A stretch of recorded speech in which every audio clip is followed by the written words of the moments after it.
Hey, hey, hey, hey, on est live! Bienvenue depuis la plage d'Arlod. Arlod qui est une village, une sorte de gros village plutôt d'habitation, avec là-bas Imiwaddar et bien plus loin Agadir, à donc une trentaine de kilomètres d'Agadir. Et comme nous le savons tous, nous sommes désormais repartis pour certainement 5 années d'occupation politique et et, euh, et, et sur tous les autres plans, je pense que d'occupation tout court. Et donc c'est pas évident de se projeter dans ça en comprenant bien que malheureusement il va falloir se battre, car nous sommes en guerre, enfin ils sont en guerre contre nous, contre l'humanité. Et je sais que malheureusement ce n'est pas évident à vivre sur un plan émotionnel, sur un plan humain, disons, en comprenant bien que on est en train de vivre vraiment les pires heures de notre humanité et que ce n'est pas évident, bien sûr, d'accepter cela. Et pourtant, tant qu'il y a de la vie, il y a de la vie. Et la peur, la colère, le désespoir n'ont rien à voir avec la vie. La vie est partout autour de nous, la vie est en nous, la vie c'est nous en fait, c'est qui nous sommes vraiment. Nous ne sommes pas nos peurs, nous ne sommes pas nos émotions douloureuses, nous ne sommes pas notre souffrance, nous ne sommes pas toutes ces croyances. Et donc aujourd'hui, depuis ici où je vous fais cette petite vidéo, parce que j'ai senti qu'il fallait que je la fasse, que je vous partage un petit peu ce que je vis actuellement, que je vous donne juste quelques éléments pour remettre en perspective ce qu'on peut vivre collectivement, mais également individuellement, qui parfois peut sembler douloureux, mais qui finalement, dès lors qu'on est, tout simplement, dès lors qu'on est conscient, qu'on est présent, qu'on est aimant de ce qu'on vit, le mental voudrait nous faire croire que on est seul et que on doit lutter et que c'est difficile. Mais en fait, la vie est un miracle absolu dont on fait partie et qui est d'ailleurs notre nature. Et donc la vie s'occupe de nous, littéralement. Donc juste pour vous donner 2-3 petits éléments pour vous recadrer pourquoi je suis là déjà aujourd'hui à la plage, alors que ça devait bien faire je ne sais combien de mois que j'avais pas mis mes pieds sur une plage. Ah non, j'exagère, pardon, c'est faux. J'ai été méditer sur une plage 2-3 fois ces derniers mois. Mais en tout cas venir, et d'ailleurs je vais me baigner dans pas longtemps, mais je vais vous décrire un petit peu ce que je fais là. Ça fait des mois que je me suis pas autorisé à faire ça car il n'y avait pas le temps. Mais voilà, la vie en fait a ses moyens de nous, non seulement de nous ramener à l'essentiel, mais également de nous fournir ce dont on a besoin. Et donc hier, une deuxième maman appelle ma maman pour lui dire « Hey Issam, s'il veut, il peut aller utiliser le terrain qu'on a là près de la plage, où on n'a pas le droit de construire, mais s'il veut aller faire ses cultures, il peut y aller. » Intéressant. Donc je vais voir, il semble y avoir un puits, c'est en bord de mer, vous voyez là la mer. Le terrain, il est bon. Là, on est en train de le dépasser, parce que je vais retrouver un ami ou un deuxième frère qui a d'ailleurs le même nom que mon frère de sang, qui lui a un frère d'âme et qui a le même prénom que mon frère de sang, Ayman. Et donc c'est pour ça que je me dirige vers là-bas parce qu'il m'a appelé là, il y a une demi-heure. Je sais pas de quoi il voulait me parler. Je lui ai dit ouais, tu vois, je suis sorti un petit peu me vider la tête. Je vais même pas donner tous les détails. Je lui ai dit je suis à la plage. Il m'a dit ah moi aussi. J'ai dit ah moi je suis à Arlod. Non, il m'a dit je lui ai demandé où. Il m'a dit Arlod. J'ai dit ah moi aussi. Ah mais pas le même, le 2, etc. Bref, donc je vais le rejoindre. C'est pour ça que vous voyez pas le terrain en question. Mais donc cette deuxième maman hier, elle appelle comme ça. J'étais en train de préparer mon atelier du dimanche comme tous les dimanches. Et donc elle me donne cette information, maman. Et elle me dit bah tu peux même y aller aujourd'hui si tu veux voir. Et donc je pouvais pas hier, mais donc j'y ai été aujourd'hui. Et il s'avère que ce terrain, qui est un petit peu, la terre, disons, n'est pas extrêmement fertile, mais il fait quand même 400 mètres carrés. Et 400 mètres carrés, c'est pas rien. Parce que, si vous avez vu ma conférence avec Anne-Marie Nagel-Essen, qui est donc cette botaniste, horticultrice, agricultrice, on pourrait dire, ouais, qui a développé une technique assez remarquable, qui s'appelle la technique des potagers en carré à la française. Les potagers en carré, c'est une technique qui avait été créée aux États-Unis. Et en fait, elle a découvert ça grâce à cette technique. Et en fait, elle l'a améliorée. Et c'est pour ça que ça s'appelle la technique des potagers en carré à la française. Et donc, on a fait une conférence à ce sujet. Et cette conférence m'a ouvert les yeux. Parce que jusque-là, je cherchais plutôt des terrains grands. Je cherchais plutôt des terrains grands, des terrains de plusieurs hectares, pour pouvoir y faire un truc qui ait du sens non seulement pour moi, mais pour d'autres gens qui pourraient venir. Et en fait, on peut faire un truc très intéressant avec beaucoup moins que ça, avec 50 mètres carrés. Avec 50 mètres carrés, on peut avoir en fait de quoi nourrir 2 personnes à plein temps. 2 personnes quoi. Donc 400 mètres carrés, je vous laisse faire le compte, ça fait 8 fois ça. C'est considérable. Considérable, ça veut dire on peut avoir une quinzaine de personnes qui pourraient donc se nourrir de ce qu'on peut produire avec un pareil jardin. Donc voilà, c'est l'idée. C'est l'idée en fait parce que il n'y a pas un instant à perdre. On voit bien en fait le déferlement totalitaire qui est en train de se déverser sur le monde. On voit bien que l'ornière dans laquelle on est... Ah mince, il y avait eu un message de Telegram. Chaque fois que ça fait ça, ça se coupe. On voit bien qu'on ne réussira pas à s'en sortir par la voie des urnes, ni même par une voie légale. Donc quelle voie il reste, si ce n'est celle du cœur, si ce n'est celle de la foi, si ce n'est celle de l'amour, si ce n'est celle de l'acceptation de ce qu'on est en train de vivre et de la co-création. Autrement dit, en sortant de l'ego, en sortant en fait de l'illusion qu'on est ce petit être faible qui s'identifie à son corps, à ses pensées, à ses émotions douloureuses, et que on ait réellement foi que la vie en fait est là pour nous guider, que la vie en fait n'est pas, je vous montre un petit peu, il y a plus intéressant que ma vieille tronche, que la vie est vraiment là pour nous guider, pour nous orienter vers ce dont on a besoin de faire l'expérience. Je monte un petit peu mes pieds tiens en passant parce que c'est intéressant aussi ce que je suis en train de vivre là, avec tous ces écueils, avec tous ces rochers, tous ces obstacles que je dois habilement surmonter. Ce qui ne veut pas dire qu'il n'y a pas de danger, mais le danger est géré en fait. Le danger est complètement à portée de main ou à portée de pied même, je devrais dire. Il suffit juste d'être attentif, d'être vigilant. Et ce n'est pas plus compliqué que ça. Il suffit d'être attentif, d'être vigilant et de faire le bon pas dans la bonne direction. Et le reste, ça ne nous concerne pas.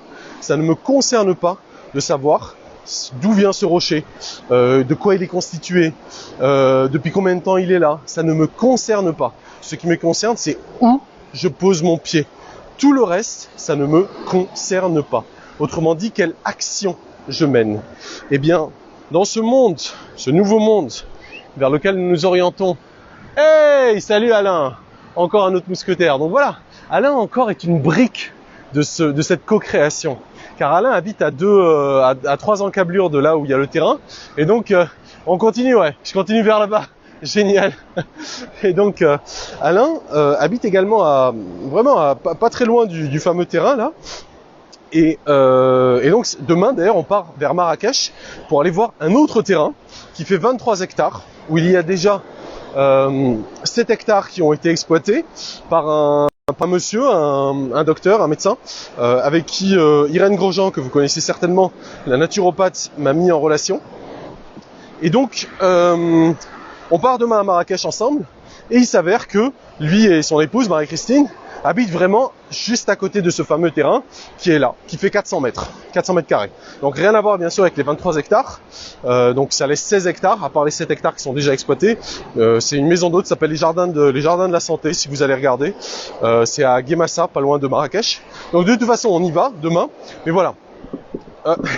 Pendant que Ayman, donc mon ami là, m'a appelé pour aller le rejoindre, Alain et Marie-Christine étaient en route vers là pour me rejoindre. Donc du coup, ils vont en route vers là-bas. Et je voulais présenter Ayman, à Alain et Marie-Christine, parce qu'Ayman aussi fait de la permaculture. Hop! Ayman aussi fait de la permaculture. Et ça fait un certain temps en fait que moi je m'intéresse. J'ai beaucoup de centres d'intérêt. Mais notre intérêt en commun, c'est la vie, c'est le vivant. Et donc ça fait un certain temps que je nourris, entre guillemets, cette ambition de créer quelque chose. Mais en fait, dès lors que l'ego veut faire quelque chose, en disant c'est moi qui ai fait, c'est mon projet, c'est mon ambition, etc. Dans le monde de demain, ça ne peut pas fonctionner comme ça. Dans le monde de demain, on co-crée. Et on co-crée avec le cœur, pas avec le mental. Pas avec, il me faut ci, il me faut ça, je dois faire ci. Avec un business plan, avec... Encore un message. Avec un projet sur telle durée, avec telle planification, etc. Ça ne fonctionne pas comme ça. Enfin, je m'en rends compte de plus en plus. Déjà, moi, je ne fonctionnais pas comme ça à la base. J'ai dû me faire violence pour essayer de fonctionner un petit peu comme ça, mais ça ne marchait pas déjà à l'époque pour moi, et ça marchera de moins en moins pour de plus en plus d'entre nous. Ce vers quoi on va, c'est un monde de liberté et de responsabilité avant tout, mais surtout de foi, d'amour, de partage, de libre partage. Et ce n'est pas évident aujourd'hui de le voir tout ça, parce qu'on voit bien qu'il y a une certaine forme de tyrannie qui s'impose à nous, qui nous conditionne, qui nous maintient dans la croyance qu'ils ont une autorité sur nous. Mais ils n'en ont aucune. Ils n'ont aucune autorité sur nous, si ce n'est celle à laquelle nous les autorisons. À nous de faire en sorte de ne plus leur accorder aucune attention, aucune autorité. Quand il s'agit de voter, il ne s'agit pas de voter pour donner notre représentativité, mais de voter pour exprimer sa voix. Mais exprimer sa voix par les urnes n'est pas le seul et certainement pas le meilleur des moyens. Le meilleur des moyens est précisément aujourd'hui, en 2022, de prendre votre téléphone et de dire ce que vous avez à dire à vos voisins, à vos amis, à vos ennemis, à tous ces individus qui vous entourent et dont votre voix, auprès de qui votre voix pourra arriver. C'est certainement le meilleur moyen. C'est de montrer aux uns et aux autres qu'on est un individu individualisé, pleinement individualisé, qui est capable d'assumer qui il est, ce qu'il veut, ce qu'il ne veut pas, et que personne d'autre que nous-mêmes n'a d'autorité sur nous-mêmes. Voilà. C'est essentiellement le message que je voulais vous transmettre aujourd'hui, qu'il n'y a nulle autre autorité sur nous-mêmes que nous-mêmes. Et que quiconque souhaite s'arroger des droits sur nous, parce qu'il a cru que c'était possible, et ben qu'il arrête de croire. Car nous sortons désormais de la croyance et nous rentrons dans la foi.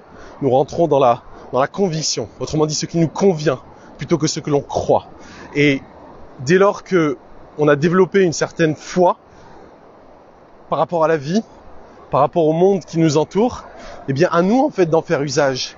Et quand ça se confirme par des synchronicités diverses et multiples et de plus en plus fréquentes, de plus en plus répétées, avec des champs d'opportunités qui dépassent l'entendement entre guillemets mental, intellectuel, et qu'on rentre vraiment dans une forme de magie en fait, où c'est l'âme qui agit, c'est la magie, eh bien il n'y a plus de doute à avoir sur la légitimité qu'on a à être pleinement en vie et à ne se conformer à rien d'autre que ce que notre cœur nous dicte. Voilà, en gros mon message pour aujourd'hui. Et voilà le message de la mère.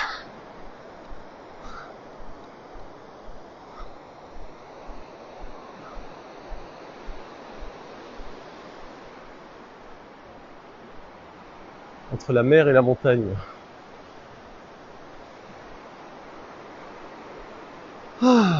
J'en profite pour lire vos commentaires.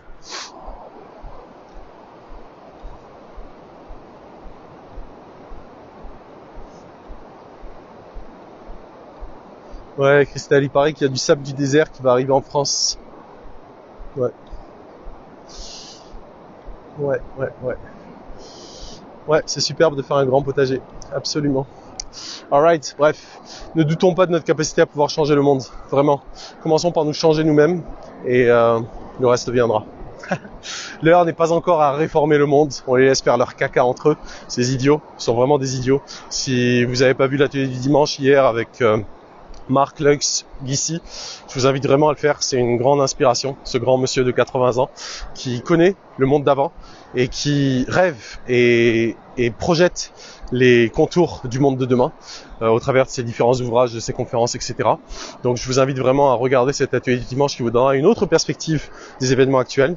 Mais ces gens sont des idiots. Ces gens sont des idiots en termes d'intelligence de la vie. Ils sont peut-être entre guillemets puissants aujourd'hui en termes de code de notre monde immoral. Ils sont peut-être puissants, mais ils sont super idiots. Donc, n'ayons crainte. Notre intelligence collective et la foi que nous pouvons avoir tous ensemble dans la vie nous permet d'aller bien au-delà des limitations qu'ils souhaitent nous imposer. Bien au-delà. À nous de co-créer ensemble et le meilleur viendra. On risque d'avoir à passer par le pire avant, mais le meilleur viendra. Et sur ce, mes chers amis, un big boom!